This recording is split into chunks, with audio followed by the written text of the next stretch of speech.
The NHS Race and Health Observatory is being set up by NHS England and the NHS Confederation, and their chair, Lord Adebowale, joins us on the line. Morning to you. Morning, Nick. We know that there's already an investigation going on into the data around ethnicity and COVID. What do you hope that this centre will add?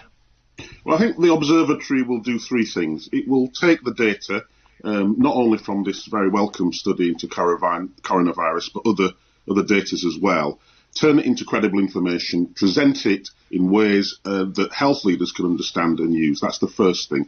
The second thing it will do is look at the programmes that are in place and examine why the disproportionate impact on BME communities occurs and make recommendations to how those programmes can be changed, and look at the design of new programmes so that we can learn and not make the same mistakes again. And the third thing it will do is look at the staff of the NHS across the piece and look at how we work with those staff to help impact in the communities in which they work and develop them so that we can include them in the leadership decisions that need to be made.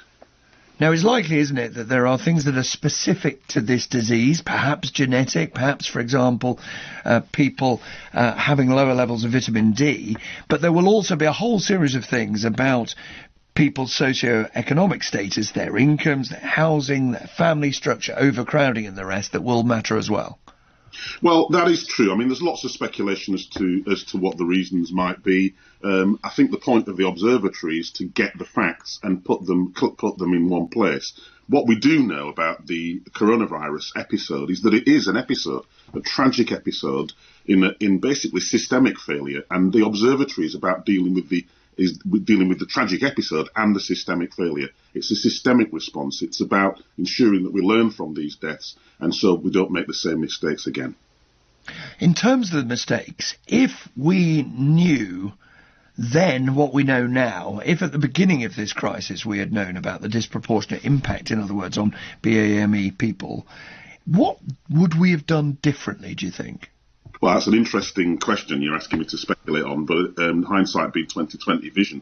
I mean, one of the things we might have looked at is how we do testing. For instance, we might look at some of the language barriers. I mean, these are speculations. The whole point of the observatory is to turn these things into facts and evidence-based facts.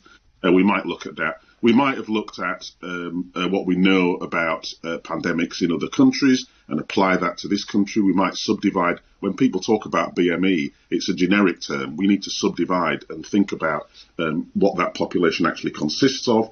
We might have also looked at the leadership of the pandemic crisis. It cannot have gone unnoticed that the first 10 doctors to die in the NHS were all BME. If you were to look at the front page pictures of the people in the NHS that have died, you will see disproportionate numbers of BME people. You would also note that the leadership of the pandemic, and I'm not critiquing the leadership, are by and large all white. Now, what we do know is that better decisions are made when you have diverse leadership.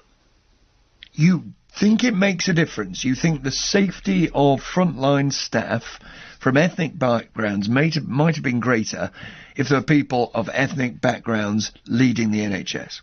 Well, that's not what I said. What I did, but I do happen. No, I was asking. But I think the fact of the matter is that we know there is much evidence now that better decisions are made when the leading teams are diverse. We know that the businesses perform better. We know that public services perform better. So it stands to reason that crises like pandemics also require diversity in leadership teams.